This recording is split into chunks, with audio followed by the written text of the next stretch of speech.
ದೇವರು ವರ ಕೊಟ್ಟರು ಪೂಜಾರಿ ವರ ಕೊಡಲಿಲ್ಲ ಅನ್ನೋಂಗಾಗಿದೆ ಆ ಭಾಗದ ಜನರ ಕತೆ. ನಮ್ಮ ರಾಜಕಾರಣಿಗಳು ಕುರ್ಚಿ ಕಿತ್ತಾಟದಲ್ಲಿ ಬ್ಯುಸಿ ಆಗಿದ್ರೆ ಮತ್ತೊಂದು ಕಡೆ ಬಡವರಿಗೆ ಅಂಥೇಳಿ ನಿರ್ಮಾಣವಾಗಿರುವಂತಹ ಸೂರುಗಳು ಬಡವರ ಕೈ ಸೇರದೇನೆ ಪಾಳು ಬೀಳುವಂತಹ ಪರಿಸ್ಥಿತಿ ನಿರ್ಮಾಣವಾಗಿದೆ. ಬನ್ನಿ, ಈ ಕುರಿತಂತೆ ಒಂದು ವರದಿ ಇದೆ, ನೋಡ್ಕೊಂಡು ಬರೋಣ. ರಾಜ್ಯ ಕಾಂಗ್ರೆಸ್ನಲ್ಲಿ ಗದ್ದುಗೆ ಗುದ್ದಾಟ ಎಫೆಕ್ಟ್. ಬಡವರ ಮನೆ ಹಸ್ತಾಂತರಕ್ಕೆ ಕೂಡಿ ಬರದ ಕಾಲ. ರಾಜಕೀಯ ತಿಕ್ಕಾಟಕ್ಕೆ ಬೀದಿಯಲ್ಲೇ ಉಳಿದ ಬಡ ಕುಟುಂಬಗಳು. ರಾಜ್ಯದಲ್ಲಿ ಸಿಎಂ ಗದ್ದುಗೆ ಗುದ್ದಾಟ ಜೋರಾಗಿರುವ ಎಫೆಕ್ಟ್ ಬಡವರ ಮನೆ ಹಸ್ತಾಂತರ ಕಾರ್ಯಕ್ರಮಕ್ಕೂ ಬಂದಿದೆ. ಕಾಂಗ್ರೆಸ್ ರಾಜಕೀಯ ತಿಕ್ಕಾಟದಲ್ಲಿ ಬೀದಿಯಲ್ಲೇ ನಿರ್ಗತಿಕ ಬಡ ಕುಟುಂಬ ಉಳಿಯಬೇಕಿದೆ. ಸ್ಲಂ ಬೋರ್ಡ್ ಹಾಗೂ ವಸತಿ ಇಲಾಖೆಯಿಂದ ರಾಜ್ಯದಲ್ಲಿನ ನಿರ್ಗತಿಕರಿಗಾಗಿ ಒಟ್ಟು 45,000 ಮನೆಗಳ ನಿರ್ಮಾಣ ಮಾಡಲಾಗಿದೆ. ಇದರಲ್ಲಿ ಹುಬ್ಬಳ್ಳಿ ನಗರ ಒಂದರಲ್ಲೇ 1,000ಕ್ಕೂ ಅಧಿಕ ಮನೆಗಳಿವೆ. ಈ ವರ್ಷದ ಆರಂಭದಲ್ಲಿಯೇ ಎಲ್ಲಾ ಮನೆಗಳು ಸಿದ್ಧವಾಗಿದ್ರು ಅವುಗಳ ಹಸ್ತಾಂತರ ಕಾರ್ಯ ಇನ್ನೂ ಆಗಿಲ್ಲ. ಸಚಿವ ಜಮೀರ್, ಸ್ಲಂ ಬೋರ್ಡ್ ಅಧ್ಯಕ್ಷ ಪ್ರಸಾದ್ ಅಬ್ಬಯ್ಯ ತಮ್ಮ ಹೈಕಮಾಂಡ್ ಮೆಚ್ಚಿಸಲು ಎಐಸಿಸಿ ರಾಷ್ಟ್ರೀಯ ಅಧ್ಯಕ್ಷ ಮಲ್ಲಿಕಾರ್ಜುನ್ ಖರ್ಗೆ, ಸಂಸದ ರಾಹುಲ್ ಗಾಂಧಿ, ಸಿಎಂ ಸಿದ್ದರಾಮಯ್ಯ, ಡಿಸಿಎಂ ಡಿಕೆ ಶಿವಕುಮಾರ್ ನೇತೃತ್ವದಲ್ಲಿ ಕಾರ್ಯಕ್ರಮ ನಡೆಸಲು ತೀರ್ಮಾನಿಸಿದ್ದಾರೆ. ಆದರೆ ಕಳೆದ 8 ತಿಂಗಳಿಂದ ರಾಷ್ಟ್ರೀಯ ಮತ್ತು ರಾಜ್ಯ ನಾಯಕರು ಡೇಟ್ ನೀಡದ ಹಿನ್ನೆಲೆ ಹಸ್ತಾಂತರ ಕಾರ್ಯಕ್ರಮ ಮುಂದಕ್ಕೆ ಹೋಗುತ್ತಲೇ ಇದೆ.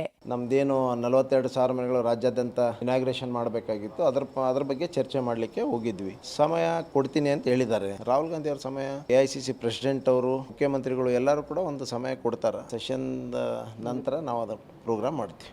ಇದೇ ತಿಂಗಳ 29ರಂದು ಮನೆಗಳ ಹಸ್ತಾಂತರಕ್ಕೆ ಕಾಲ ಕೂಡಿ ಬಂದಿದ್ದು, ಒಂದು ವಾರ ದೆಹಲಿಯಲ್ಲಿ ಬೀಡು ಬಿಟ್ಟಿದ್ದ ಶಾಸಕ ಪ್ರಸಾದ್ ಅಬ್ಬಯ್ಯ ಹೈಕಮಾಂಡ್ ನಾಯಕರಿಂದ ಡೇಟ್ ಪಡೆಯಲು ಯಶಸ್ವಿಯಾಗಿದ್ರು. ಹೀಗಾಗಿ ಮನೆಗಳು ನಿರ್ಮಾಣವಾಗಿರುವ ಜಾಗದ ಪಕ್ಕದಲ್ಲಿನ ಹುಬ್ಬಳ್ಳಿ ಮಂಟೂರು ರಸ್ತೆಯಲ್ಲಿ ಸುಮಾರು 5 ಎಕರೆಯಲ್ಲಿ ಕೋಟಿ ಖರ್ಚು ಮಾಡಿ ಬೃಹತ್ ಜರ್ಮನ್ ಟೆಂಟ್ ಹಾಕಿ ವೇದಿಕೆ ನಿರ್ಮಾಣ ಮಾಡಲಾಗಿತ್ತು. ಹುಬ್ಬಳ್ಳಿ ಸೇರಿ ರಾಜ್ಯದ ಒಟ್ಟು 45 ಮನೆಗಳನ್ನ ಏಕಕಾಲದಲ್ಲಿ ಫಲಾನುಭವಿಗಳಿಗೆ ಹಸ್ತಾಂತರ ಕಾರ್ಯಕ್ರಮಕ್ಕೆ ಸುಮಾರು 3 ಲಕ್ಷ ಜನ ಸೇರುವ ನಿರೀಕ್ಷೆ ಇತ್ತು.